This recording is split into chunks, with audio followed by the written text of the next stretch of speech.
Hello friends. जैसा मैंने आपको प्रॉमिस किया था कि मैं एचओआर के ऊपर क्वेश्चन बैंक लेके आऊंगा, तो आज मैं क्वेश्चन बैंक लेके आया हूँ। और जैसे मैंने आपको पहले भी कहा था कि कोई भी क्वेश्चन बैंक हम करते हैं किसी से पहले, तो मैंने आपको कहा था कि कोशिश कीजिए कि सब्जेक्ट के ऊपर, एक पर्टिकुलर की सब्जेक्ट के ऊपर क्वेश्चन बैंक सॉल्व कीजिए। तो इस बार मैं एचओआर लेके आया था, और जैसे मैंने आपको पहले बताया था कि कोई भी क्वेश्चन बैंक आप करते हैं किसी सब्जेक्ट के ऊपर, पहले उस सब्जेक्ट को थोरोली आप पढ़ लीजिए, उसके बाद फिर आप क्वेश्चन बैंक कीजिए। तो उसी के सोच कर मैंने आपको पहले एचओआर पूरा पढ़ाया था, और हालांकि थोड़ा कुछ बाकी है अभी, वो मैं आपको जैसे टाइम मिलेगा मैं कर दूंगा। तो मैंने उसके ऊपर आपको पढ़ा दिया है, और अब हम उसके ऊपर क्वेश्चन बैंक सॉल्व करेंगे। जिसने नहीं देखा वीडियो मेरा पहला एचओआर के ऊपर डिटेल में, मैं उनसे रिक्वेस्ट करूंगा कि पहले वो पूरा एचओआर देख लें मेरा वीडियो, और नहीं अगर मिल रहा है तो मैं इसके डिस्क्रिप्शन में आपको डाल दूंगा। साथ ही ये जो पेपर्स वगैरह जो मैं अभी डिस्कस करूंगा, वो भी जो भी मटेरियल अभी डिस्कस करूंगा सारा मैं आपको अभी डिस्क्रिप्शन में डाल दूंगा। तो सबसे पहले हम स्टार्ट करते हैं क्वेश्चन बैंक ऑन एचओआर। पहला क्वेश्चन हमारा है, regulation of hours of work and period of restful are dealt in dash of Indian railway act 1989। जैसा कि मैंने आपको उस दिन बताया था कि जो हमारा एचओआर है वो एक्ट में, जो हमारा इंडियन रेलवे एक्ट है 89, उसमें कौन सा चैप्टर उसका आता है एचओआर का, तो वो हमारा चैप्टर है, इसमें डी आएगा, चैप्टर 14। तो ये थोड़ा याद रख लीजिए कि चैप्टर एचओआर जो हमारे एक्ट में, रेलवे एक्ट 89 में चैप्टर 14 में आता है। सेकंड क्वेश्चन हमारा है, the classification of continuous EI intensive employment is defined in. तो जो चैप्टर में एचओआर बताया उस चैप्टर का कौन सा सेक्शन है जो हमारा जिसके अंदर एक क्लासिफिकेशन बताया हुआ। तो मैं बता दूं आपको, सेक्शन 130 जो पहला ही सेक्शन हमारा स्टार्ट होता है वो 130 से आता है, जिसमें डेफिनेशन बताई हुई है, और साथ में बता दिए कि क्या क्या क्लासिफिकेशन है। तो पहला जो है मैं जरा इसमें बता दूं आपको जरा सा, ये हमारा सेक्शन हमारे बताए थे। Chapter 14, regulation of hours of work and period of restful, chapter 14 हमारा रेलवे एक्ट 1989 में। पहले में 130 जो हमारा डेफिनेशन था, जिसमें 130 सेक्शन में definition definition and classification of post बताया था। 31 में chapter not to apply to certain railway servant, जिसमें माइनिंग एक्ट 58 आरपीएफ में जो नहीं आते उनके लिए बताया था 31 में। 32 में limitation hours work statute hours जो हमको बताया था वो बताया 32 में। 33 जो है 133 ग्रांट ऑफ पीरियड रेस्ट के बारे में जो बात हुई थी वो सेक्शन 133। 134 में railway servant to remain on duty, इसमें सिंपल एक आता है कि भाई रेलवे सर्वेंट को जब तक रिलीवर नहीं आएगा उसको ऑन ड्यूटी रहना पड़ेगा। इतना कुछ इंपॉर्टेंट मेरे ख्याल से इतना नहीं है ये 134। 135 में supervisor of railway labour, railway labour के ऊपर जो सुपरवाइजर जो नॉमिनेट किया जाएगा उसके बारे में बताया था। एक मैं बात क्लियर कर दूं आपको कि ये सुपरवाइजर जो एक्सक्लूडेड कैडर की जो सुपरवाइजर वो इसमें नहीं है। इसमें कंफ्यूज आप मत होइए, कभी भी सुपरवाइजर के लिए पूछा जाए कि सुपरवाइजर किस सेक्शन में आते हैं, तो हमारे जो एक्सक्लूडेड कैटेगरी रेलवे जो एम्प्लॉय है वो सारा क्लासिफिकेशन ये 130 के अंदर है। इसी के अंदर इंटेंसिव ईआईसी और एक्सक्लूडेड कैटेगरी है जिसमें सुपरवाइजर आते हैं। तो हमारे रेलवे के जो सुपरवाइजर आते हैं वो 130 में आएंगे, लेकिन रेलवे जो एम्प्लॉय के ऊपर जो सुपरवाइजर रखना है, जिसको कमिश्नर कहा गया है, जो आरएलसी एएलसी वगैरह होते हैं लेबर कमिश्नर, वो सुपरवाइजर की इसमें बात की है, तो वो 135 में आते हैं। और 136 में power to make rules in respect of matters in this chapter, इस चैप्टर के में ये जो एचओआर में जो नियम बनाने के जो अधिकार दिए गए हैं, जिसके ऊपर रेलवे सर्वेंट जो hours of work and period of rest rule 2005 बना है, वो इस नियम के तहत सरकार ने पावर दिए हैं रेलवे बोर्ड को, तो रेलवे बोर्ड ने पावर दी है। तो जस्ट मैं एक बार को मैंने ब्रीफ कर दूं आपको। तो जैसे कि बताया, क्लासिफिकेशन जो दिया है 130 में बताया हुआ है, grant of overtime payment to railway servant at dealt, ये मैंने आपको बताया था कि जो स्टेट जो हमारे ये मैं आपको बता दूं इसमें ये लिमिटेशन की जो बात की थी स्टेट्यूट आवर्स, उसी में लास्ट में बताया था कि अगर किसी वजह से स्टेट्यूट आवर के बियॉन्ड काम करना पड़ता है तो डबल रेट हमको देना पड़ेगा। जो ओवर टाइम की बात की है वो सेक्शन 130 में दी थी, जिसको मैं जरा बता, इसलिए मैंने खोल के दिया है। Grant of periodical rest to railway servant classified in intensive continuous dealt, ये कौन से चैप्टर में रेस्ट की जो बात की थी, जैसे मैंने बताया अभी, वो सेक्शन 130 में दी थी। थोड़ा सा आप लिख लीजिए अपने डायरी में कि क्या क्या सेक्शन है, थोड़ा दिमाग में बैठा लीजिए, उसके बाद आपको याद आ जाएगा ये क्वेश्चन अगर पूछे जाते हैं तो। Grant of periodical rest to railway servant EI, ये भी सेम लगभग क्वेश्चन है, आपको कंफ्यूज करने के लिए आपको बता दिया कि इंटेंसिव और कंटिन्यूअस हो तो भी सेक्शन 30, जो रेस्ट की जो भी बात की है पीरियडिकल रेस्ट में, ये भी पूछा जा सकता है, ये भी पूछा जा सकता है। तो आपको रेस्ट की जो भी बात की है वो सेक्शन 130 में हमारी बात की गई है। Duties of supervisor of labours in is defined. अभी जैसे मैंने बताया था लेबर, ये रेलवे लेबर जो है वो कमिश्नर की बात कही है, तो वो उसके वो जो है बताया था जैसे मैंने कि सेक्शन 35 में वो डिफाइन किए गए हैं। अब हम नॉर्मल जो HOR के रूल्स हैं हम उस पर आ जाते हैं। फुल नाइट मींस जैसे भी मैंने बता चुका है, फुल नाइट हमारी 10 से 6 होती है। ये थोड़ा मेरा गलती हो गया, पूरा रेड रह गया इसमें, लेकिन ये बी मैंने रेड किया हुआ है, इसमें आप देख लीजिए 10 से 6 है आपका full night. 10 PM to 6 AM ये हमारा फुल नाइट है, या बी रेड किया हुआ ये इसमें रहेगा। अगला क्वेश्चन है question number 8, in case of intensive worker long on means period of duty over. Long on जो हम ये बात कर रहे हैं हम लॉन्ग ऑन इंटेंसिव के लिए, तो इंटेंसिव का जो लॉन्ग ऑन रहेगा वो मैंने आपको बताया था, फिर भी मैं दोबारा आपको बता देता हूँ। लॉन्ग ऑन शॉर्ट ऑफ कुछ चार्ट मैंने आपको बताया था कि ये हमारा लॉन्ग ऑन जो है इंटेंसिव में 8 घंटे से ऊपर रहता है, कंटिन्यूस में 10 घंटे, और EI में आपको 12 घंटे। ये मैं चार्ट मैंने आपको बताया था, दोबारा मैं आपको दिखा रहा हूँ। तो वो चीज हमारी यहाँ पर आ जाएगी। तो इंटेंसिव में 8 घंटा है। अगला क्वेश्चन, कंटिन्यूस वर्कर है तो 10 घंटा है, और EI वर्कर है तो 12 घंटे। तो ये जनरली देख लीजिए कि इंटेंसिव 8, 10, 12। कंटिन्यूस जो हमारी क्लासिफिकेशन है उसके अंदर मैं बता दूं, लॉन्ग ऑन और शॉर्ट ऑफ दोनों 10 घंटे होता है। इसमें ओवर 10 आवर्स होता है, उसमें लेस देन 10 आवर्स अगर होता है तो शॉर्ट ऑफ होगा। ये हमारा कॉमन चीज है। इंटेंसिव में उल्टा होता है, लॉन्ग ऑन 8 घंटे होता है और शॉर्ट ऑफ 12 घंटे, ये वाइस वर्सा होता है। सेम ऐसा ही होगा EI में, लॉन्ग ऑन आपका 12 घंटे और शॉर्ट ऑफ आपका 8 घंटे है। RLC का full form labour regional labour commissioner, ये मालूम हो गया होगा आपको, लास्ट मेरा वीडियो देखा आपने उसमें। Question number 12, the document which shows the hours that railway servant is expect to be on duty. तो हमारे जो बताया था एक डॉक्यूमेंट HOR में निकलता है जिसमें किस टाइम क्या ड्यूटी आवर्स रहेगा, उसमें क्या रेस्ट रहेगा, क्या क्लासिफिकेशन है, उसको हम रोस्टर बोलते हैं। तो यहाँ रोस्टर C में आ जाएगा उसमें। Railway servant which is railway station which is not a junction but from which trains are ordered as a regular measure. ये बताया था मैंने कि जो हमारे स्टेशन है, जहाँ स्टेशन टर्मिनेट होती है, जहाँ से स्टेशन गाड़ियाँ स्टार्ट होती है, जंक्शन स्टेशन, इन सबको other than road side station कहा जाता है। Running staff, in case of running staff ordinary rate of पे इंक्लूड्स। रनिंग स्टाफ में जो पे होता है हम काउंट करते हैं वो 30% ऑफ बेसिक पे होता है। पे में जब मैं एक बार बता दूं, मैंने आपको लास्ट टाइम मेरा रह गया था उसके अंदर, ये वाला मैं बताया था, रह गया था लास्ट में, कि ओवर टाइम में जो पे की गणना होती है, ये रेलवे बोर्ड ने 2017 में लेटर निकाला था, ग्रांट ऑफ ओवर टाइम तो रेलवे एम्प्लॉयज में पे क्या हम पकड़ते हैं, क्या क्या काउंट होते हैं। तो ये 2017 का जो सर्कुलर है, इसमें जो हम किसी का ऑर्डिनरी रेट ऑफ पे हम पकड़ते हैं, जो उसको मल्टीप्लाई करते हैं फैक्टर्स, तो उसमें मेन जो कंपोनेंट्स जो शामिल होते हैं, पहले तो रिवाइज रेट ऑफ पे जो भी आपका बेसिक है आपका आज की तारीख में, प्लस के ऊपर DA। और ये जो है ये रेलवे में गवर्न अंडर फैक्ट्री एक्ट में जो गवर्न होते हैं, जो अभी जो वर्कशॉप हमारा वो फैक्ट्री एक्ट में गवर्न है, तो वहाँ पे के लिए वहाँ पे रेट ऑफ पे DA, HRA और ट्रांसपोर्टेशन अलाउंस, ये तीन है। ये कैश इक्विवेलेंट जो है जनरली इतना जरूरत है नहीं, इसलिए मैं इसके ऊपर चर्चा नहीं करूंगा अभी, काफी लंबा वीडियो हो जाएगा। तो मेन जो चार कंपोनेंट होते हैं इसमें फैक्ट्री एक्ट में, बेसिक, DA, HRA और ट्रांसपोर्टेशन। बाकी जो हमारे HOR में ये नंबर B में दिखाया हुआ है, इसमें all items shown in a except house rent and loss, मतलब ये HRA नहीं होता है इसमें। तो हमारे आज की तारीख में हम कंपोनेंट जो हम मानेंगे क्या क्या होता है, तो ऑर्डिनरी रेट पे मतलब आपका basic plus DNS allowance plus transportation allowance, ये तीन चीजें को जोड़ के फिर हम उसको कैलकुलेशन करते हैं। Similarly railway employees govern by rule under departmental over time. Departmental over time जो जनरली CNW लोकल शेड में होते हैं, उसमें भी लगभग लगभग जो HOR में होते हैं वही चीज लागू होगा। और other railway employees other departmental orders के तहत जो OT करते हैं, उनके लिए सिर्फ दो ही आइटम होते हैं, रिवाइज रेट ऑफ पे और DNS अलाउंस। इसमें भी कोई क्वेश्चन किसी में भी पूछ सकते हैं, तो मैंने कहा जरा ब्रीफ कर दूं आपको, उस दिन रह गया था।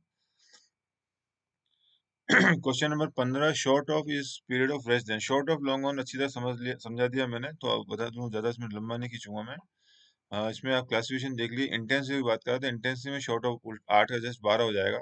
लॉन्ग ऑन हमारा 8 था, तो उसमें इंटेंसिव में 12 घंटे है। C में मैंने आपको बताया था, ये C क्लासिफिकेशन की बात कर रहा है, तो C क्लासिफिकेशन में लॉन्ग ऑन और शॉर्ट ऑफ दोनों 10 घंटे हैं, ये आप समझ लीजिए। इतना फिक्स कर लीजिए कि कंटिन्यूस क्लासिफिकेशन आता है तो लॉन्ग ऑन और शॉर्ट ऑफ दोनों 10 घंटा है। Maximum number of breaks permitted, split shift में कितने ब्रेक्स परमिटेड है, तो ब्रेक्स आपके 2 होंगे और स्पेल टोटल 3 होगी। ये क्वेश्चन आपका क्वेश्चन नंबर 17 है।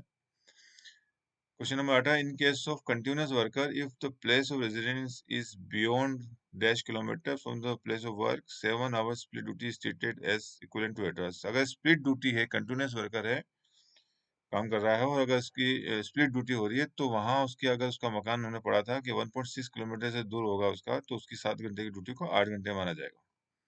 क्वेश्चन नंबर 19 है, power to declare the employment of railway servant as intensive और ईआई वेस्ट विथ। किसी भी कर्मचारी को, रेलवे कर्मचारी को, या उसकी जो एम्प्लॉयमेंट, सॉरी, रेलवे कर्मचारी का क्लासिफिकेशन नहीं करते, उसकी जो नौकरी है, जो पोस्ट होती है, हम उसकी पोस्ट का क्लासिफिकेशन करते हैं, तो उस क्लासिफिकेशन के लिए पावर किसी को इंटेंसिव ईआई करना है, तो किसके पास पावर है। इसको मैं जरा सा स्पेसिफाई कर दूं कि कई लोग कंफ्यूज हो रहे होंगे कि जीएम यहाँ लिखा हुआ है, सीपीओ कहाँ गया, सीपीओ कहीं दिख नहीं रहा, मेरे इसमें सीपीओ दिखेंगे भी नहीं।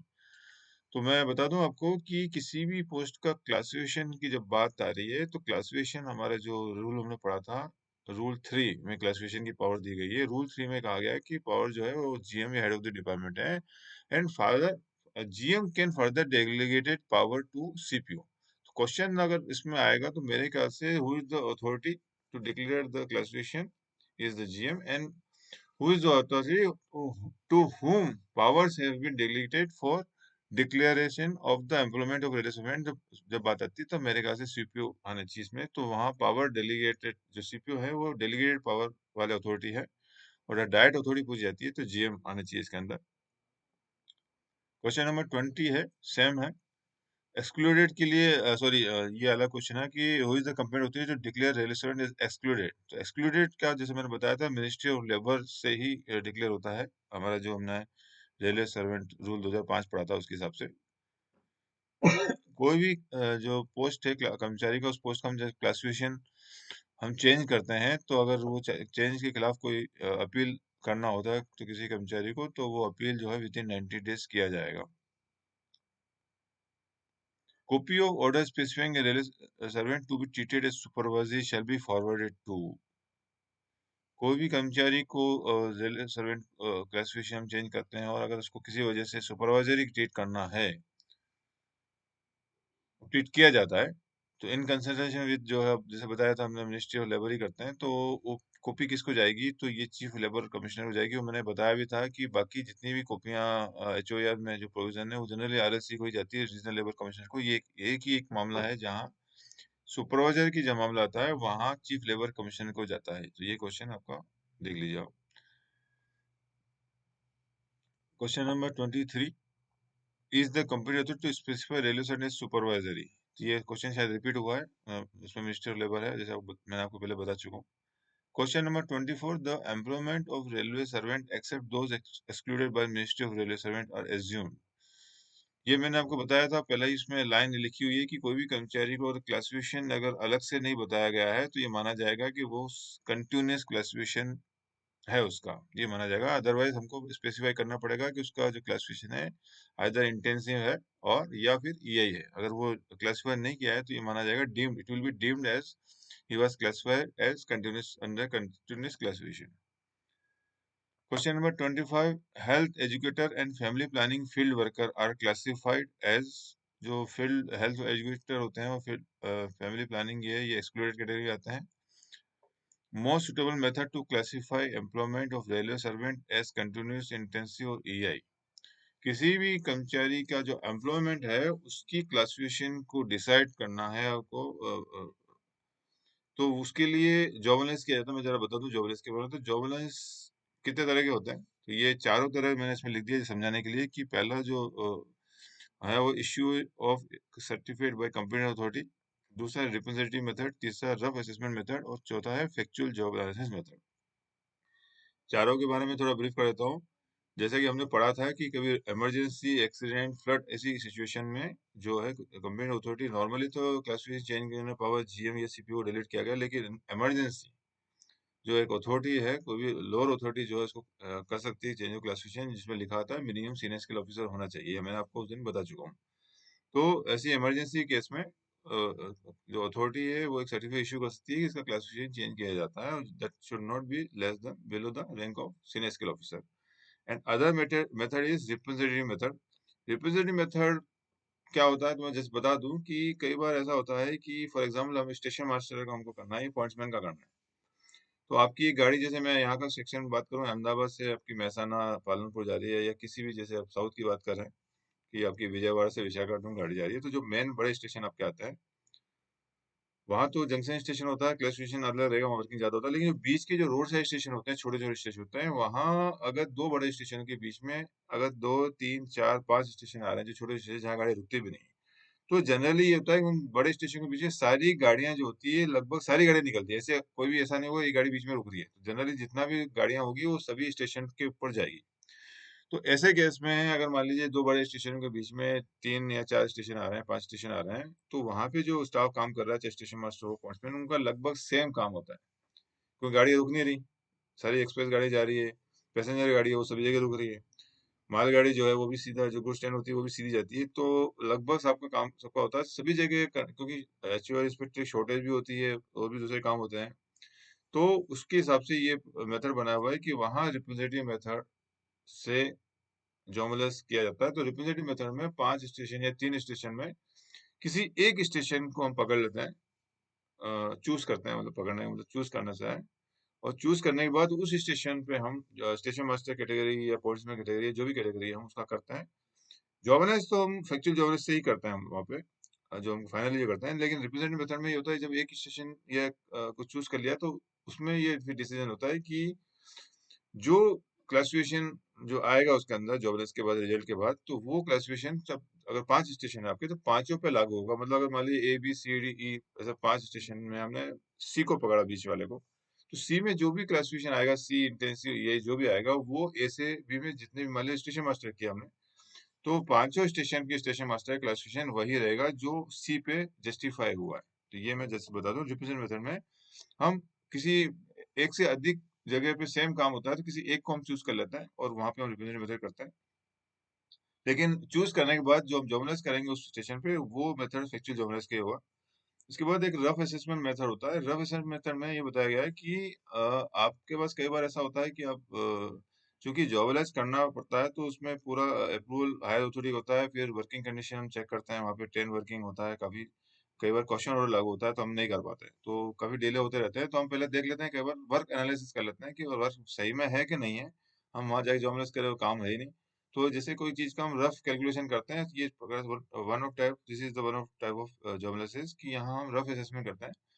ये तो इसमें हम देखते हैं कि जो भी स्टेशन या जिस भी कर्मचारी की जो काम का हमको जॉब एनालिसिस करना है, जिसकी डिमांड आई हो, या जो अथॉरिटी ऑर्डर ऑर्डर देती है, तो उसमें हम जाके वहां जाके उसका जो जनरली, तो मेरा देखा है कि rough assessment generally station master category होता है, क्योंकि स्टेशन मास्टर में जैसे आपको बताया कि लाइन क्लियर टू गाड़ी के अराइवल, और यहाँ से जब लाइन क्लियर दिया गाड़ी अगले स्टेशन पहुंची, पूरा टाइम जो सस्टेन स्टेशन होता है, और स्टेशन मास्टर का जो टाइमिंग होता है वो टीएसआर में एंट्री होती है। तो टीएसआर से पूरा एग्जैक्ट टाइम मालूम चल जाता है कि स्टेशन मास्टर उस पीरियड जो भी है, इसमें भी एक तो मैं बता दूं, जॉबलेस होता है 72 आवर्स का होता है, लगातार कंसेक्यूटिव 72 आवर्स का आपका वर्क एनालाइज किया जाता है।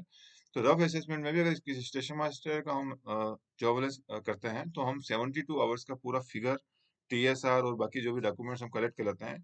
फिर इसको हम बैठ के उसको देखते हैं कि टोटल कितना आवर्स निकलता है। अगर नजदीक में, जैसे क्लासिफिकेशन चेंज के लिए मान लीजिए 6 घंटे से प्लस काम आना चाहिए 12 घंटे की ड्यूटी में, तो अगर देखते हैं कि नजदीक में आ रहा है तो फिर कर लेते हैं। लेकिन अगर लगता है काम देखते हैं हम 2 या 3 घंटे ही सस्टेन आ रहा है, बहुत कम आ रहा है, तो फिर हम वो फाइल मूव करते हैं अथॉरिटी से, कंप्यूटर अथॉरिटी जो भी उनके होंगे उनको पूरा करते हैं, सर इसमें काम ज्यादा है ही नहीं, तो जस्टिफिकेशन नहीं है जॉब एनालाइज करने का। तो रफ एस्टिमेशन मेथड जो है, जस्ट एक तो आप analyse to guess whether there is a requirement of conducting factual job analyse और नॉट। सो उसके लिए हम रफ असेसमेंट मेथड हम करते हैं। फैक्चुअल जॉब एनालिसिस जो है, मेन जो सबसे इम्पोर्टेंट रहता है इसमें फैक्चुअल एनालिसिस, जिससे आपको सटीक आपको निकलता है कि सही में एक्चुअल काम है कि नहीं, और ये मोस्ट सुटेबल मेथड भी आता है। तो इस तरह का जो क्वेश्चन में मैंने वो पूछा है इसमें कि most suitable method to classify employment, तो ये मोस्ट सुटेबल है। इसमें एक एक मिनट का हिसाब किताब उसमें आपको एनालाइज किया जाता है। उसकी एक डायरी होती है, जॉब एनालिसिस डायरी, जिसमें पूरा क्या एम्प्लॉय ने काम किया, कितनी देर काम किया, फिर कितनी देर काम नहीं किया, पूरा रिकॉर्ड होता है टाइम, और ये मोस्ट सुटेबल मेथड कहलाता है।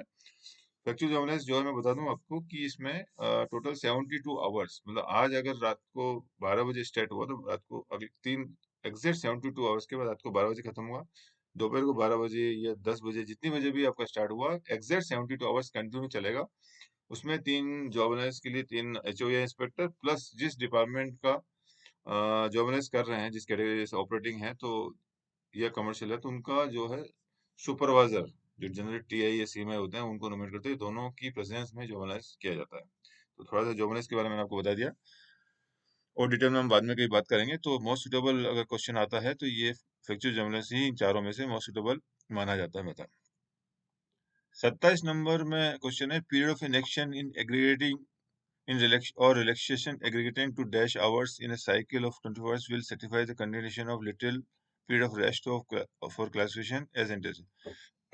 इंटेंसिव में हमने जो बात की थी, क्लासिफिकेशन डिसाइड करते हैं कोई भी कर्मचारी इंटेंसिव है, तो ये बताया गया था कि 24 घंटे की शिफ्ट में जो है 6 घंटे से ज्यादा रेस्ट मिलता, 6 घंटे से कम ही रेस्ट मिल पाता है। इनएक्शन पीरियड जो होता है 6 घंटे से कम का होता है, तो ये हमारे इसमें 6 घंटा है।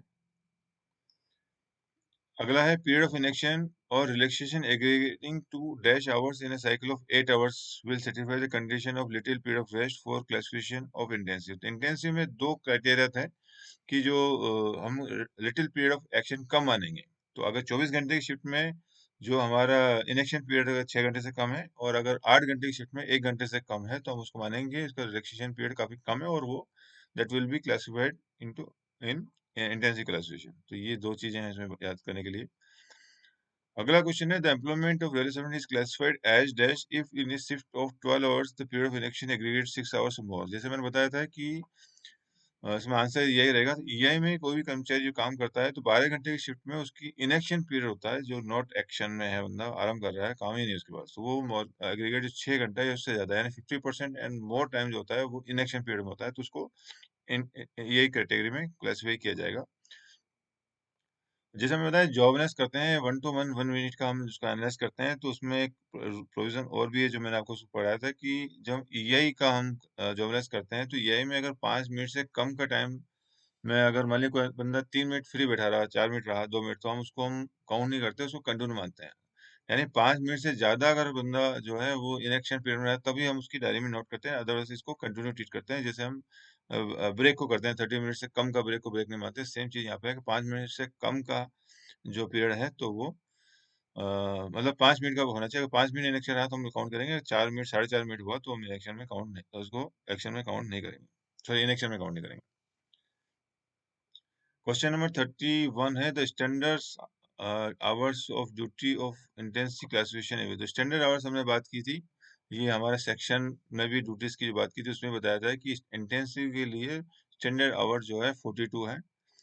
तो roster hours for duty of caretaker, caretaker का आपको मालूम है कि हम 48 + 24 हम लेते हैं, तो उसमें आप 48 + 24 गिनेंगे तो हमारा टोटल 72 आवर्स जो है इनका रोस्टर आवर्स होता है care taker of rest house का। Question number 33, roster duty hours of work of railway servant classified as EI in working at other than road station provide with quarter within 0.5 kilometre from the place of work, that is ours in a week. इसमें बता दूं आपको कि इसको थोड़ा सा confuse किया हुआ है, क्योंकि रेलवे कर्मचारी जो ईआई क्लासिफाइड है, लेकिन वो अदर देन रोड साइड में, तो अदर देन रोड साइड में जो भी कर्मचारी होगा उस पर क्वार्टर कंडीशन लागू नहीं होती, whether he has been provided quarter within 0.5 kilometre और नॉट। तो quarter condition is not applicable to the person who is classified as AI and posted as other than road side. Means जितने बड़े station junction station है वहां अगर posted है, तो कोई भी सिंपल सा तरीका है कि अगर अदर देन रोड साइड में ये है तो उसका 60 रहेगा, अगर पीएनसी टाइम है तो 63 रहेगा उसका। क्वार्टर कंडीशन जो सिर्फ रोड साइड में लागू होगी। तो ये 34 क्वेश्चन मैं बता दूं कि यहाँ वो चीज बताई हुई है रोड साइड में कि roster hours, roster duty hours of railway servant classified is EI in working in road side station. जब भी क्वेश्चन आता है तो आप जरा इसको आंसर कर लीजिए कि यही के लिए अगर रोस्टर आवर्स की बात होती है तो रोड साइड पे कि अदर देन रोड साइड में। तो road side other than road side में 60 या 63 करेगा, और रोड साइड पे वो क्वार्टर कंडीशन लागू होती है। अगर क्वार्टर कंडीशन क्वार्टर नहीं दिया उसको विद इन 0.5 किलोमीटर तो 60 करेगा, और क्वार्टर दिया गया है तो इसमें क्वार्टर नहीं दिया है, तो क्वार्टर नहीं दिया है तो हम इसको 60 लेंगे इसके में। तो ये बता दूं मैं आपको।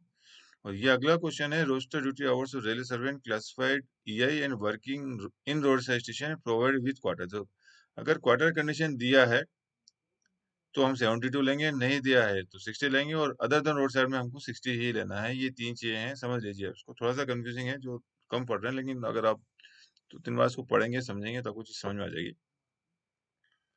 Maximum time limit prescribe for preparatory and complementary, यानी पीएनसी टाइम जो है इंटेंसिव वर्कर के लिए मैक्सिमम कितना रहेगा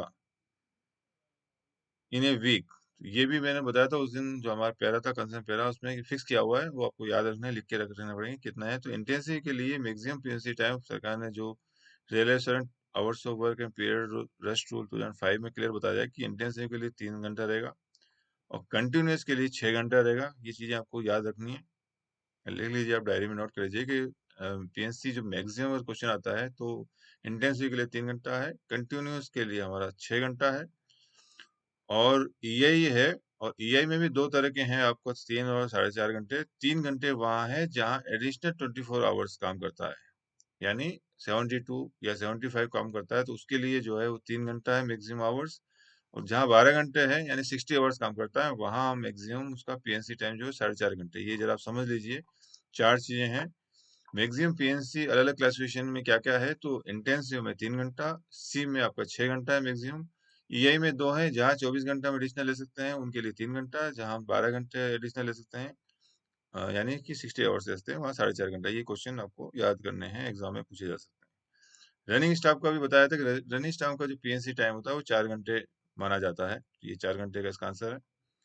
क्वेश्चन 40 रिपीट हो रहा है नंबर, चलो कोई बात नहीं, ये 41 मान सकते हैं। If the time assessed for preparatory and complementary work in respect of staff classified as continuous between 15 to 45 minutes। मैं आपको बता दूं, उस दिन मैंने आपको बताया था कि कंटिन्यूस क्लासिफिकेशन के अंदर ये नियम बताया कि कोई भी कर्मचारी है, अगर उसका पीएनसी टाइम यानी हैंडिंग ओवर टेकिंग ओवर जो टाइम है, अगर लेस देन 15 मिनट्स होता है तो हम उसको इग्नोर कर लेते हैं, उसको 2 आवर्स में काउंट कर लेते हैं। बिटवीन 15 मिनट्स टू 45 मिनट्स है तो हम उसका आधा घंटा उसको पीएनसी टाइम डेली, मतलब उसके रोस्टर ड्यूटी जो हम रोस्टर बनाएंगे उसके अंदर, उसका आधा घंटा उसको एडिशनल मतलब उसको देंगे कि भाई आपको हैंडिंग और टेकर में इतना टाइम लगता है। तो 15 से 45 है तो आधा घंटा लगेगा, और 45 से 1 घंटा है अबव है तो इसको मैक्सिमम 1 घंटा मिलेगा। ये सिर्फ कंटिन्यूस पे ही लागू होता है, बाकी कैटेगरी पे लागू नहीं होता, ये सुन लीजिएगा। कहीं गलती से ये के लिए पूछ लिया तो मत कर दीजिएगा आप, ये सिर्फ कंटिन्यूस में ही ये है। आप चाहे तो मेरा पुराना पढ़ लीजिए, देख लीजिए मेरा वीडियो।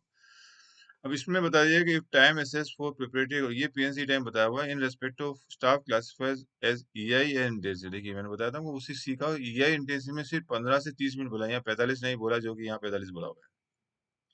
15 से 45 की जो बात की, between 15 to 45 minutes, it is only stated in the continuous classification category, and in case of employ classified as EI intensive it is between 15 to 30 minutes. It is as per the HOA rules 2005, and in this case employee will be given the weightage of PNC time, or we can say that handy taker for half an hour.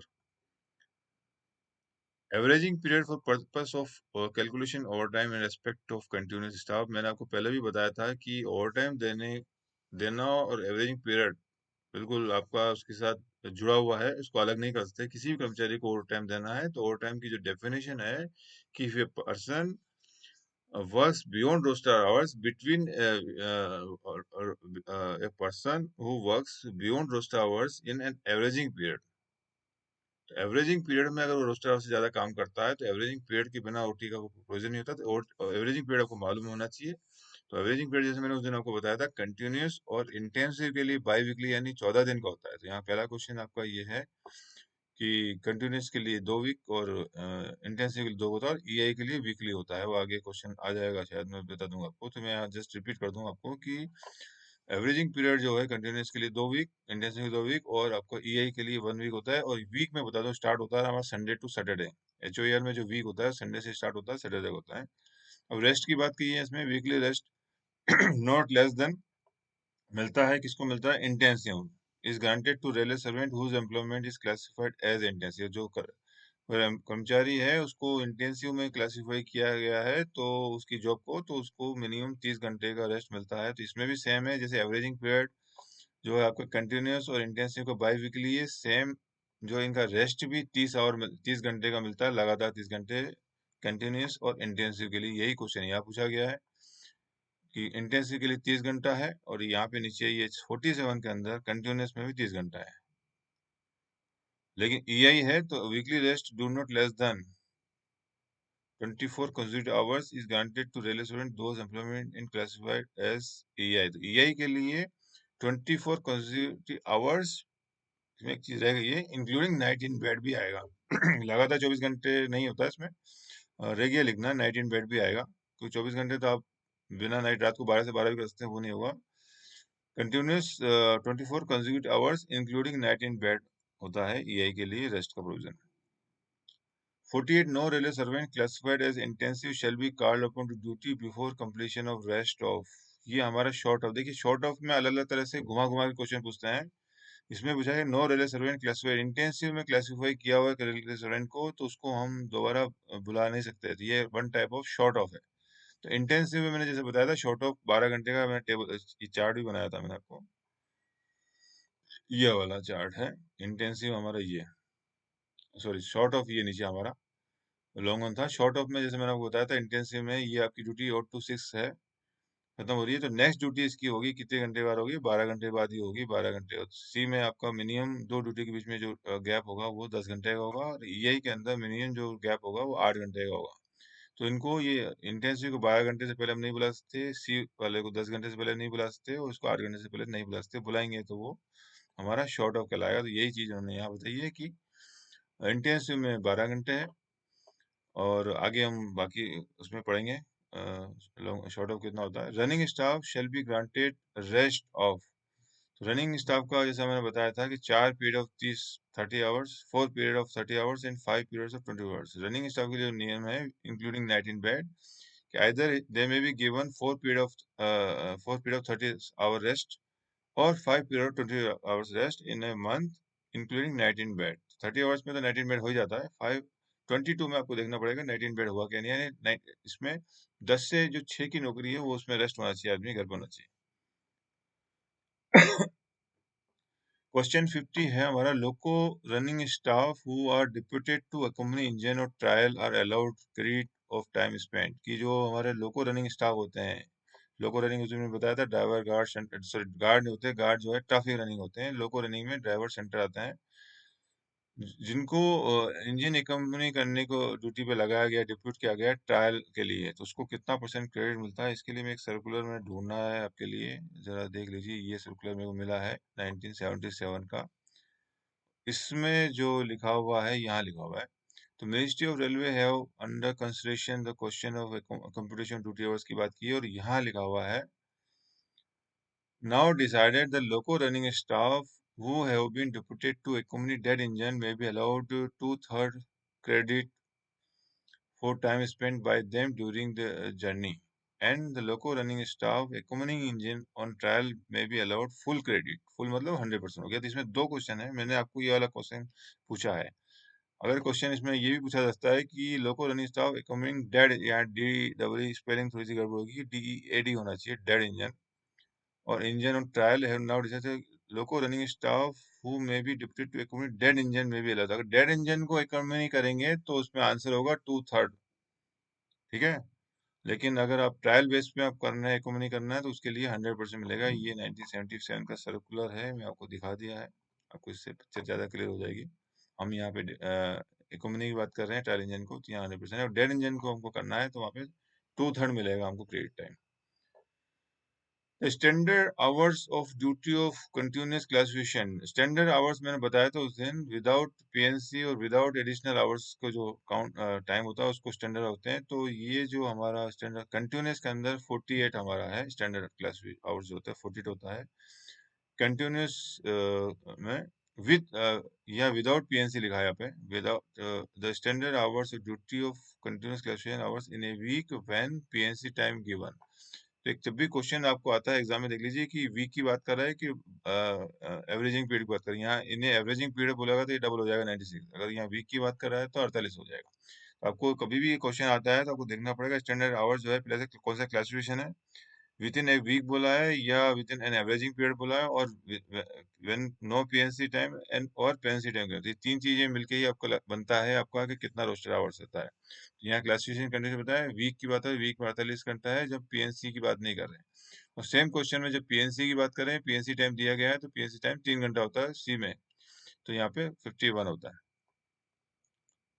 Normal condition बता रहा हूँ, सी में maximum तो हमारा 6 hours में पड़ा था, लेकिन नॉर्मली हम सी में 3 घंटे, 3 घंटा आधा आधा घंटा देते हैं, तो 3 घंटा इसमें आता है मैक्सिमम।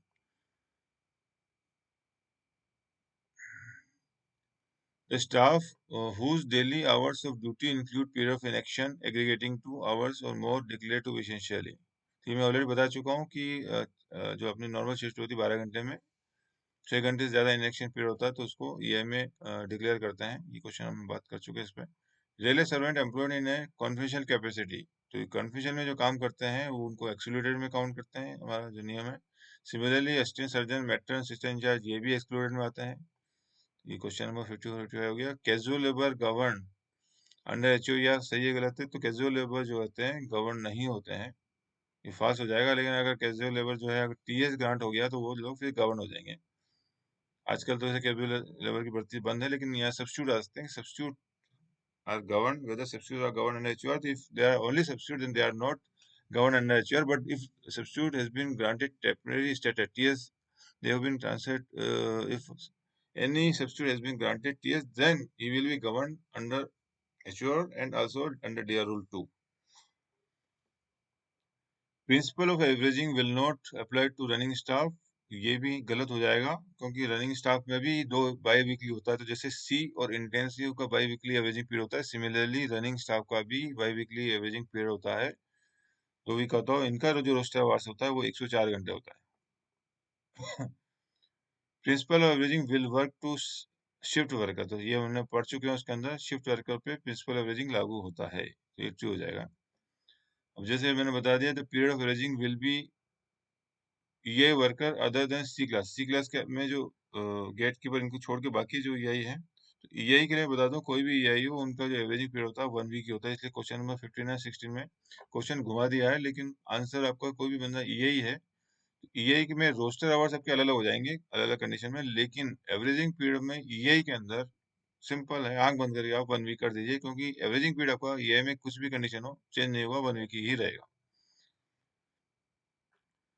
अब ईआई में हमने बात की थी कि इसमें था कि कोई भी कर्मचारी को ईआई हम रखेंगे, तो जैसे हमने बताया था 12 घंटे में, यहाँ पे मैंने बताया था 6 आवर्स एंड अबव ये इनेक्शन पीरियड होता है। तो इसी को दूसरी भाषा में बोलते हैं कि टोटल पीरियड टाइम का 50% इनेक्शन होता है, यही बात लिखी है। तो daily hours of duty of railway servant normally exclude period of inaction aggregate to 50% more, तो ये 6 आवर्स के मतलब 50% मोर हो जाता है। एंड इंक्लूडिंग ये चीज आती है 50% मोर, साथ में including at least one such period of not less than 1 hours and two such period of not less than an hour, तो मतलब 1 घंटे का एक पीरियड या दो आधे घंटे के पीरियड जो होते हैं हाफ एन आवर के, वो उसमें होने चाहिए हैं, वो भी एक मैंडेटरी कंडीशन है। तो ये क्वेश्चन मैंने डाल दिया, पूछ लें तो पूछ सकते हैं। The weekly rest for essentially intermediate staff shall B,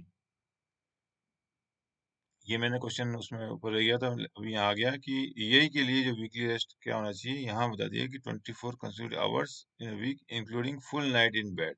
वहाँ नाइट इन बेड रह गया था, तो मैंने बता दिया, यहाँ पे लिखा हुआ है यही के लिए 24 hours including night in bed होना चाहिए।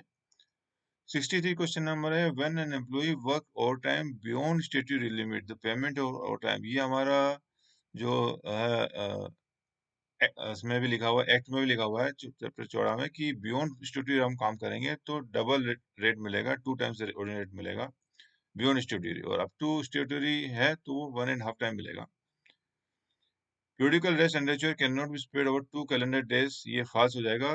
इसका मैं मतलब बता दूं, कैलेंडर क्या मतलब है, स्प्रेड ओवर का मतलब ये होता है कि जैसे हमारा टीए होता है ट्रेवलिंग अलाउंस जो होता है, इसको जो ऑफिशियल नाम उसका डेली अलाउंस है। तो डेली अलाउंस जो होता है वो रात को 12 बजे से स्टार्ट होता है और नाइट में फिर 12 बजे बंद खत्म हो जाता है। तो आपको उस 12 बजे से 12 बजे के बीच में ऑन ए कैलेंडर डे आप कितने घंटे हेडक्वार्टर से बाहर रहे, up to 7 hours, more than 6 hours और मोर देन 12 आवर्स के अलग अलग रेट होते हैं, 30, 70, 100 सिमिलरली। लेकिन यहाँ पे अलग है, वहाँ डेली बेस पे कैलेंडर डे पे रखते हैं, इसमें ऐसा नहीं, इसमें स्प्रेड ओवर होता है, यानी 2 दिन में चला जाता है रेस्ट। मतलब कहने का मतलब ये, अगर मान लिया आज आपने 6 to 14 किया है, आज आपने सुबह 6 से दोपहर 2 बजे तक किया, तो 2 बजे से लेके फिर अगले दिन यहाँ से रेस्ट चालू होता है 30 घंटे का, तो आप यहाँ से चालू हो जाएगा, फिर उसका नेक्स्ट 30 घंटा, मतलब अगले दिन जब भी 30 घंटा पूरा होगा वहां तक उसका रेस्ट दिया जा सकता है। तो यहाँ पे इसको बोलते हैं स्प्रेड ओवर, 2 दिन में स्प्रेड ओवर होना, फैलना उसको। तो ये पीरियड रेस्ट जो है वो स्प्रेड ओवर हो सकता है, तो ये जो मना कर रहा है ये फॉल्स हो जाएगा। Question number 65, who is the company होती to change the classification under, ये मैं ऑलरेडी क्वेश्चन शायद पूछ चुका हूँ, ये वही रिपीट हो रहा है इसमें क्वेश्चन कि चेंज जो क्लासिफिकेशन का है तो पावर जीएम को है, and the authority who have been delegated power for change for approval for change of classification। अगर डेलीगेटेड वाली बात आती है तो हमारे सीपीओ इसमें आएंगे, लेकिन ऑप्शन में अगर सीपीओ लिखा हुआ है, अगर जीएम नहीं है, तो फिर हम सीपीओ को हम करेंगे इसके अंदर। The duty hours for the purpose of calculating the time in case of running staff count। Running staff की ड्यूटी आवर्स कहाँ से काउंट होती है, तो इसमें बताया signing on to signing off, हम उसकी सर्विस काउंट करते हैं, ड्यूटी आवर्स काउंट करते हैं। ये बाकी जो कंडीशन लागू नहीं होगी इसमें। ए running staff after performing 9 hours duty is entitled to rest at headquarter. कोई भी रनिंग स्टाफ होता है वो ड्यूटी करके जब हेडक्वार्टर वापस आता है तो उसके लिए एक नियम है कि 16 घंटे उसको रेस्ट दिया जाएगा। ये आप याद कर लीजिए। The principal of averaging period is not applicable in case of excluded. मैं आपको बता दूं प्रिंसिपल ऑफ एवरेजिंग, जैसे मैंने आपको पहले भी बताया था कि ओवर टाइम के लिए प्रिंसिपल एवरेजिंग बहुत जरूरी है। तो हमारा जो ओवर टाइम होता है सिर्फ तीन ही क्लासिफिकेशन मिलता है, इंटेंसिव, ईआई और सी। इन तीन कैटेगरी में जो पोस्ट क्लासिफाइड है उनमें जो कर्मचारी काम करते हैं उनको जो रेट ओवर टाइम मिलता है, तो उनके ऊपर ही एवरेजिंग पीरियड लागू होता है। और चूंकि एक्सक्लूडेड कैटेगरी जो है, जो जिसमें सुपरवाइजर लोग आते हैं, उन पे एवरेज उनका जो रोस्टर भी नहीं होता है, रोस्टर ड्यूटी भी नहीं होता है, तो उन पे एवरेजिंग पीरियड लागू नहीं होता और उनको ओवर टाइम भी नहीं मिलता है। Where in the interest of efficient working of railway and immediate modification of any condition laid down under this rule to suit local conditions, such modifications which are not inconsistent with the provision of chapter 14 of act may be effected with the prior approval। जैसे मैंने उस दिन बताया था आपको कि एचओआर में के प्रोविजन में कुछ हमको चेंज करना है, लेकिन चेंज ऐसा ना हो कि एक्ट में जो प्रोविजन दिया उससे बाहर चले जाए। उस दिन मैंने आपको बताया भी था, याद होगा, कि रोस्टर आवर्स हमने कम रखे हुए हैं 60 घंटे। जैसे एक्ट में बताया हुआ है कि ये हम 75 ले सकते हैं, सी से हम जो है 108 घंटा ले सकते हैं 2 वीक में, एक वीक का बताया था उसमें 54 घंटा। तो हमने थोड़ा रोस्टर कम लिया, हम उसको बढ़ाना चाहते हैं या कोई भी ऐसा चेंज कर सकते हैं जो कि एक्ट को वायलेशन नहीं करता हो, तो वो हम कर सकते हैं। और उसमें बताया था कि इसके लिए हमको मिनिस्ट्री ऑफ रेलवे का प्रायर अप्रूवल लेना पड़ेगा, ये हमने बताया था। और ये चीज में वही क्वेश्चन पूछा गया मैंने। क्वेश्चन 70 है, copy of E such modification. तो अगर इसके अंदर कोई एचओए में कोई प्रोविजन में कोई मॉडिफिकेशन करता है तो उसकी जो कॉपी भेजी जाएगी वो रीजनल लेबर कमिश्नर को। जैसे मैंने बताया था कि जो भी कॉपियां जनरली जाती है वो मैक्सिमम जो जाएगी वो रीजनल लेबर कमिश्नर को जाएगी। एचओआर से रिलेटेड जो भी हमारे लेटर्स हम चेंज ऑफ क्लासिफिकेशन करेंगे कभी किसी का, तो उसकी कॉपी जाएगी रीजनल लेबर कमिश्नर को। कोई एचओआर में मॉडिफिकेशन कर रहे हैं उसमें भी जाएगी क्लासिफिकेशन में। और लेकिन सिर्फ एक सुपरवाइजर की लिस्ट में अगर हमने कुछ चेंज किया तो वो हम आ जाएगी चीफ लेबर कमिश्नर को। अगला क्वेश्चन है नंबरिंग, शायद फिर यहाँ पे 70 सेम हो गया है, कोई बात नहीं। अगला क्वेश्चन पढ़ते हैं, अपील अगेंस्ट सच मॉडिफिकेशन प्रोविजन। तो अपील मैंने बता दूं अंडर एचओआर दो तरह के अपील थे। अगर कोई चेंज ऑफ क्लासिफिकेशन हम करते हैं किसी भी कर्मचारी का क्लासिफिकेशन, सी से यही से सी वाइस वर्सा करते हैं, तो वहां चेंज ऑफ क्लासिफिकेशन के लिए मैंने बताया था आपको, उसमें जो अपील है, पहली अपील आरएलसी को जाएगी, रीजनल लेबर कमिश्नर को विद इन 90 डेज अपील करनी है। और आरएलसी के डिसीजन से पार्टी या रेलवे एग्री नहीं होती है, और further appeal with in 90 days आपको secretary to ministry of labour करना है। लेकिन अगर एचओआर के प्रोविजन में कोई मॉडिफिकेशन हम कर रहे हैं उसमें कोई अपील करना है, तो उसमें भी क्वेश्चन नंबर 71 अगर है तो वो 90 डेज ही है। मतलब एचओआर में जो भी हमको अपील करनी है उसके टाइम लिमिट तीनों के लिए 90 डेज ही है, सबके लिए 90 डेज बचते हैं। लेकिन यहाँ पे अपील भी मिनिस्ट्री ऑफ लेबर को, मतलब अगर एचओआर की प्रोविजन में कुछ हम चेंज कर रहे हैं तो भी हमको अप्रूवल लेना है, तो अपील भी आपको वापस सेम अथॉरिटी को ही करनी है, ये जरा ध्यान रख लीजिएगा। क्वेश्चन नंबर 71 है, अपील अगेंस्ट, ये मैं आपको बता चुका हूँ ऑलरेडी, डेज की जो बात आ रही है 90 डेज है।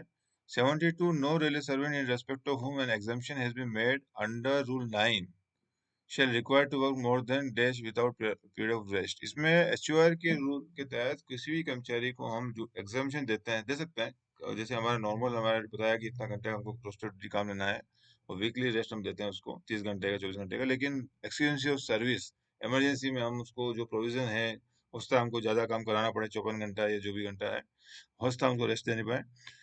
लेकिन उसमें कहा गया कि एटलीस्ट कर्मचारी को 14 डेज में एक रेस्ट देना पड़ेगा, ये उसमें बताया गया। तो वही हमने इसमें आंसर लिखा है कि बिना 14 डेज के उसको बिना रेस्ट दिए इसको हम नहीं रख सकते। Similarly traffic the locomotive and traffic running staff shall not normally be away from headquarter for more than at a stretch।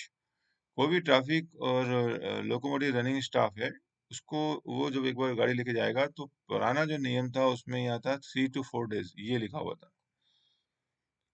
उससे ज्यादा बाहर नहीं रखते हैं। अभी मैं एक नया सर्कुलर देख रहा था, आपको मैं जरा दिखा दूं आपको, रनिंग का सर्कुलर, ये सर्कुलर है बोर्ड का, RB 120/16, recommendation of high power committee to review the duty hours. इसके अंदर जो हमारा पैरा है, हमारा ये वाला 5 नंबर का, तो limit of stay away from headquarter for running staff should be fix eight 72 hours.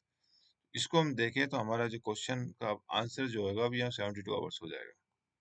पहले से पहले हमारा 2016 से का जो लेटर आया था उससे पहले हमारा आंसर ये था 3 to 4 days। अब हम इसको अपडेट कर सकते हैं 72।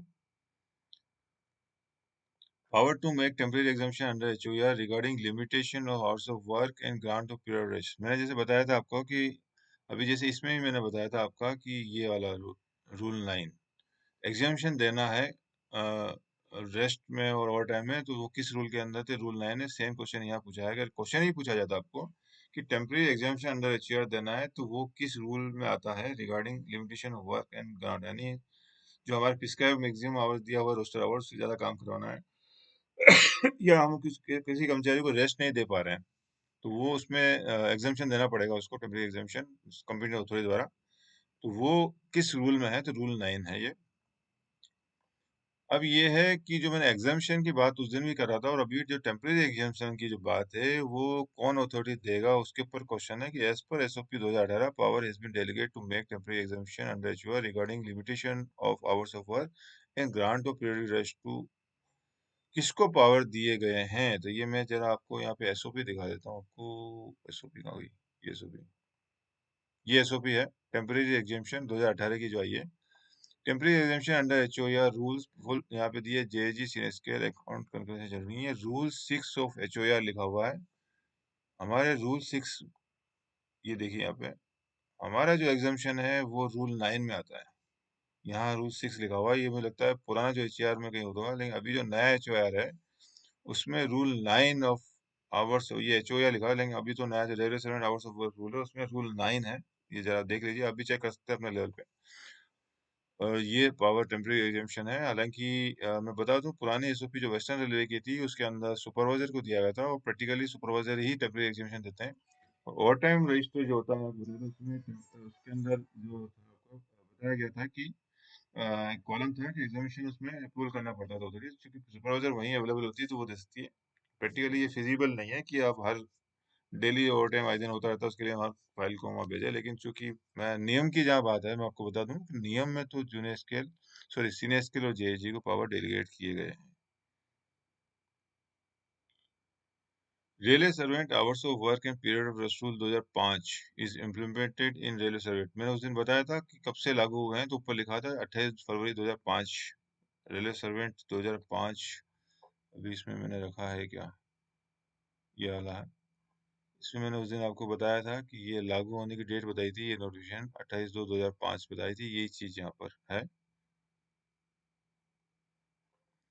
इन exercise of the power conferred by section, कौन सा सेक्शन है जिसमें of the railway act, the central government hereby made the railway servant hours of work period rest rule 2005। केंद्र सरकार ने जो railway servant hours of period work and period of rest rule यानी HOR 2005, इसको सरल शब्दों में हम बोले कि ये जो नियम बनाए हैं तो वो किस अथॉरिटी के तहत बनाए हुए हैं। तो जो हमारे जो रेलवे एक्ट में चैप्टर 14 के तहत जो हमारा सेक्शन 136 है उसके तहत केंद्र सरकार को ये अधिकार दिए गए कि वो HOR पे नियम बना सकते हैं। उस अधिकार के तहत जो है HOR नियम बनाया गया है भारत सरकार ने, रेलवे बोर्ड ने। तो वो जो अधिकार है वो हमारा सेक्शन 36 आता है। Under railway servant hours of work period of rest rule 2005 act means, act कौन सा एक्ट है हमारा, हम बार बार एक्ट की बात करते हैं, यहाँ पे मैं एक्ट की बात कर रहा हूँ तो ये हमेशा इसमें क्वेश्चन पूछा जा सकता है, इसलिए मैंने क्वेश्चन डाला हुआ है। एक्ट की बात करते हैं तो कहीं कंफ्यूज नहीं हो जाए, railway servant hours of act 1989 ये ना कर दें। हमारा जो एक्ट है वो एक्ट है रेलवे एक्ट 1989। सो घुमा फिर कंफ्यूज करने के लिए मैंने ये क्वेश्चन बनाया हुआ है, तो लेकिन आपको ये क्वेश्चन आता है एक्ट क्या है, तो रेलवे एक्ट 1989 है। Any railway servant agree by the declaring of classification made under rule 3। तो एक तो क्वेश्चन इसमें बनता है कि जो हमारा क्लासिफिकेशन होता है अंडर विच रूल होता है, तो रूल 3 में हम क्लासिफिकेशन हमारा होता है जिसमें कि GM साहब को पावर दिए हैं क्लासिफिकेशन डिसाइड करने के लिए, चेंज करने के लिए। तो वो क्लासिफिकेशन चेंज होने के बाद कोई कर्मचारी पीड़ित है, तो वो कितने दिन में उसको डिक्लेरेशन के अगेंस्ट में अपील कर सकता है रीजनेबल लेबर कमिश्नर को, वो मैं ऑलरेडी बता चुका हूँ, ये 90 डेज है। इसमें जितनी भी अपील अंडर एचओआर है, वो अपील आपको 90 डेज है लिखी हुई है। फर्स्ट अपील हो चाहे सेकंड अपील हो, ये दूसरी अपील है। अगर आरएलसी के डिसीजन से वो एग्री नहीं होता तो ये क्वेश्चन, सेम क्वेश्चन लगता है रिपीट हुआ है यहाँ। अच्छा, क्वेश्चन सेम नहीं है, यहाँ पे हमने लिखा हुआ ये दोनों एक ही चीज है, लेकिन इसको अलग अलग क्वेश्चन मैंने बनाया हुआ है। यहाँ अगर डेज पूछा है कि भाई आपको कोई जो क्लासिफिकेशन हुआ है, उस क्लासिफिकेशन के अगेंस्ट में अपील करना है लेबर कमिश्नर को, तो कितने दिन में कर सकते हैं। इस क्वेश्चन को घुमाया जा सकता है कि 90 डेज के अंदर आपको करना है, या दोनों जगह ब्लैंक रखते हैं कितने दिन में करना है और किसको करना है। तो दो क्वेश्चन भी बन जाते हैं इसमें, आजकल ए बी करके क्वेश्चन पूछे जा रहे हैं, तो इसमें दोनों ए डाले जा सकते हैं। तो 90 डेज में अपील की जा सकती है, कि अपील की जाएगी रीजनेबल लेबर कमिश्नर को। एक ही बात है, लेकिन इसमें दो क्वेश्चन बनाए हुए हैं। Question number 77. Any railway servant of or railway administration agree by a decision of regional labour commissioner may before the expiry of dash, same मैंने बताया था 90 days है from the day on which the decision of the railway regional labour commissioner is communicated to him, prefer an appeal to secretary to government of India in the Ministry of Railway। यानी कि appeal जो पहली appeal हुई है जिसमें RSC साहब ने decision दिया है, वो डिसीजन के अगेंस्ट में, वो डिसीजन के अगेंस्ट डिसीजन होता है, एम्प्लॉय के अगेंस्ट में हो, होता है रेलवे एडमिनिस्ट्रेशन के अगेंस्ट में हो, तो दोनों पार्टी में जिसके भी अगेंस्ट में दिया हो, वो पार्टी जो है नेक्स्ट अपील कर सकती है 90 डेज में, और वो अपील जाएगी किसको जाएगी, तो वो इसमें भी दो क्वेश्चन मैंने बनाए हैं 77 और 78। तो सेकंड जो अपील होगी उसको भी लिमिट जो है 90 डेज है, और जो सेकंड अपील होगी वो सेक्रेटरी मिनिस्ट्री ऑफ लेबर है। ये मैं नहीं पढ़ रहा हूँ, ये बस मैंने जो बात बता दी वही चीज इसमें 78 में है। अब पढ़ना चाहे तो मैं इसको लिंक में डाल दूंगा, ये पीडीएफ कॉपी इसकी आपकी। लिंक में मैं ये जो आंसर वाली है दोनों डालूंगा, विदाउट आंसर वाली भी डालूंगा, जिसमें आप प्रैक्टिस कर सकते हैं, और आंसर वाली भी डालूंगा आपको। शॉर्ट ऑफ बता दिया मैंने, क्वेश्चन रिपीट हुआ। ईआई क्लासिफिकेशन के अंदर शॉर्ट ऑफ पहले इंटेंसिव और सी का था, तो ईआई का शायद नहीं था, तो ईआई में जो शॉर्ट ऑफ है वो 8 घंटा है, इसमें बता दिया। तो short of the period of rest less than dash hours between two roster hours of duty railway servant are under EI classification। तो EI के अंदर जो शॉर्ट ऑफ है between two roster duty वो है 8 घंटा। Under which rules competent authority can change the classification of railway servant under railway servant hours of work and period of rest rule 2005। जो मैंने बताया था कि competent authority का जो पावर है दिया गया है चेंज ऑफ क्लासिफिकेशन का, वो किस नियम में, railway servant hours of work और पीरियड ऑफ रेस्ट रूल 2005 के किस रूल के तहत दिया है, तो वो है 3 नंबर। और सिमिलरली यहाँ पावर दिए गए हैं और चेंज किया है, इस पावर को यूज करते हुए कंप्यूटर होते ने जब क्लासिफिकेशन चेंज किया है, तो उसके बाद नेक्स्ट आ जाएगा, उस पावर चेंज करने के बाद कोई से एग्री पार्टी है तो वो अगर अपील करेगी, तो फिर वो रूल 4 में प्रोविजन दिया गया है कि उस पर अपील कर सकती है। तो चेंज ऑफ क्लासिफिकेशन का जो पावर है दिया है जीएम या सीपीओ को, वो रूल 3 में दिया गया है। और पावर को यूज करने के बाद अगर उसके ऊपर अपील की जाती है जो भी एग्री पार्टी द्वारा, तो वो रूल 4 के अंदर प्रोविजन दिया है कि वो अपील कर सकती है, और 2 बार अपील करने का प्रोविजन दिया गया है। And this is the last question. The job analysis under HOAR for deciding और change of question is conducted for, ये मैंने आपको बताया था ऑलरेडी। मैं अंदर की चैप्टर मैंने स्टार्टिंग लो कि जॉब एनालिसिस मींस डिटेल का 4 टाइप्స్ जॉब एनालिसिस ఉంటాయి। तो आज जॉब एनालिसिस మనం చేస్తాం ఎన్ని అవర్స్ కోసం చేస్తాం, आई क्वेश्चन लास्ट क्वेश्चन। मैंने शुरू में जैसे बताया कि जॉब एनालिसिस जो है हम कितने घंटे के लिए करते हैं फैक्चुअल जॉब एनालिसिस, तो उसका लिमिट बताया है 72 आवर्स। तो हमारा कोई भी जॉब एनालिसिस जो हम करेंगे फैक्चुअल जॉब एनालिसिस की, ये भी क्वेश्चन बनता है, तो मैंने एक क्वेश्चन डाला हुआ है, तो ये हमारा हो जाएगा। एक मैं थोड़ा सा ब्रीफ में कुछ बताना चाह रहा था आपको इसके अंदर।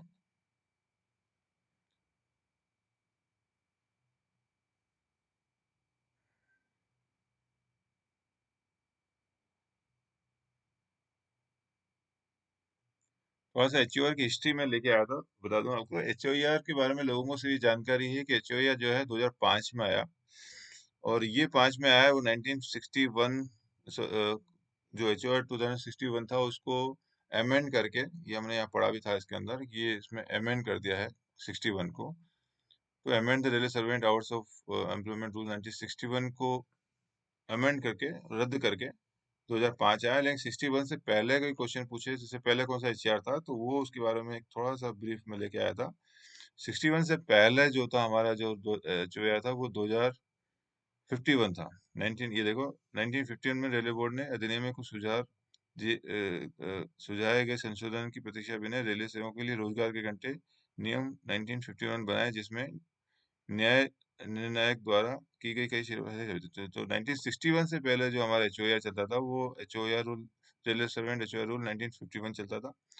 और इसमें क्या गया है कि एचओआर की उत्पत्ति रेलवे संशोधन नियम 1930 में पाई गई। मतलब 1930 में जो एक्ट बना था, जिसमें श्री कुलकर्णी ने प्रस्तुत किया था 1919 में वाशिंगटन कन्वेंशन नंबर 1 की प्रावधानों को लागू करने की हिदायत से तत्कालीन भारत सरकार ने इसे अधिनियमित किया गया, जिसे 1921 में भारत सरकार द्वारा अनुमोदित किया गया। और उसी में उसके बाद 1921 में जेनेवा कन्वेंशन नंबर 14, जिसे 2023 में उसी सरकार द्वारा अनुमोदित किया गया। तो ये सब कहानी चली बात पहले 30 से पहले कन्वेंशन चलते रहे, वाशिंगटन कन्वेंशन, जेनेवा कन्वेंशन, और बाद में 2021 में, सॉरी 1931 में भारतीय रेलवे संशोधन अधिनियम के नियम बना गए और समय समय पर सहायक निर्देश भी जारी किए गए। तो एचओआर जो है 1931 में इसका अस्तित्व में आया। उसके बाद 1946 में श्री न्यायमूर्ति राजाध्यक्ष जो है इसमें एजुडिकेटर उनको नियुक्त किया गया इसके में एचओआर के नियम के लिए। तो एचओआर 1931 में निहित प्रावधान के संबंध में अन्य बातों के साथ साथ 9 भारतीय रेल संस्थानों उनके कर्मचारियों के बीच विवादों को न्याय निर्णय करते थे। जो एजुकेटेड थे ये, इन्होंने 1917 में 1947 में अपनी रिपोर्ट प्रस्तुत की और फिर इसको सिफारिश कार्यान्वयन करने के लिए 6 से 21 वर्ष तक का टाइम समय सीमा जो भी निश्चित की गई। और उन्होंने कई सिफारिशें की और विस्तृत कारणों से उनका समर्थन किया गया, और उन्होंने एक सिफारिश में रेलवे अधिनियम के संशोधन को भी सुझाव दिया। तो इन सब के बाद जो एजुकेटर नॉमिनेट किया गया, यूनियन का जो डिमांड थी, ट्रिब्यूनल जो भी किया, उसके बाद 1951 में दोबारा उसको एक एचओआर 2051 बनाया गया। तो इनिशियली एचओआर की जो उत्पत्ति तो स्टार्टिंग अधिनियम 1930 में कर दी थी। एचओआर फिर 1951 बनाया गया और 51 को रद्द करके 61 बनाया।